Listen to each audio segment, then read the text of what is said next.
Donc, dans cette deuxième partie sur l'effet miroir en trading, je vais te partager deux types de miroirs, ou plutôt un seul miroir et deux types de reflets. Donc, le premier miroir, c'est le miroir négatif et votre trading. Voilà, en tout cas, c'est là que ça devient intéressant. C'est que nous avons vu au premier paragraphe qu'en trading, nous sommes responsables de nos résultats.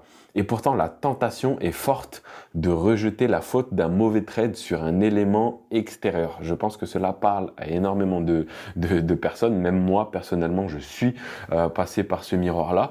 Donc, qu'est-ce que c'est que rejeter la faute d'un mauvais trade sur un élément extérieur? Eh ben, c'est tout simplement de se dire que c'est ce foutu courtier qui a fait exprès de déclencher mon stop avant que ça n'aille dans mon sens. Ce sont les marchés qui font n'importe quoi.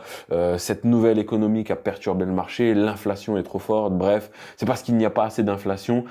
On peut trouver plein de choses, d'éléments extérieurs qui vont, en tout cas, on va rejeter la faute d'un mauvais trade dessus. Et je pourrais continuer la liste indéfiniment. Le truc est qu'à chaque fois, on refuse tout simplement sa responsabilité lors d'un échec, et pas uniquement en cas d'échec, hein. Mais on refuse tout bonnement la responsabilité, en fait, de prendre la responsabilité de tout le processus et de se dire, ok, c'est peut-être moi qui ai fait une erreur, ou peut-être que j'ai tout simplement fait toutes les bonnes choses, j'ai appliqué mon plan parfaitement, j'ai appliqué ma gestion de risque parfaitement, mais tout simplement le marché m'a donné tort, et donc je suis prêt à accepter les choses, car tout simplement en trading, cela est inévitable.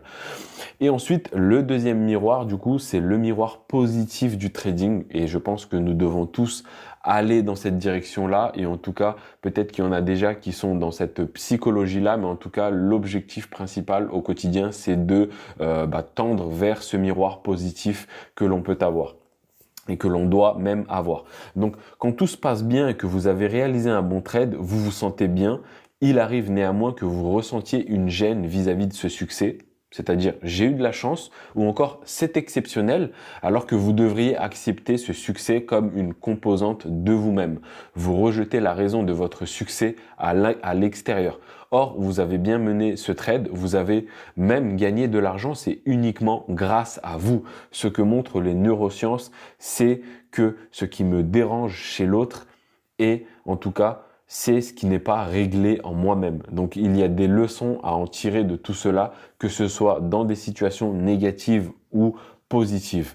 Voilà. Donc je voulais vraiment revenir sur ces deux effets miroirs, hein, c'est-à-dire que nous avons en fait le bon mindset à adopter d'un côté, et de l'autre côté le mauvais mindset qu'il ne faut pas du tout adopter, c'est-à-dire rejeter ce qui nous arrive vers des éléments extérieurs. Or, en trading, on sait très bien que nous sommes totalement responsables de chaque action que nous allons entreprendre.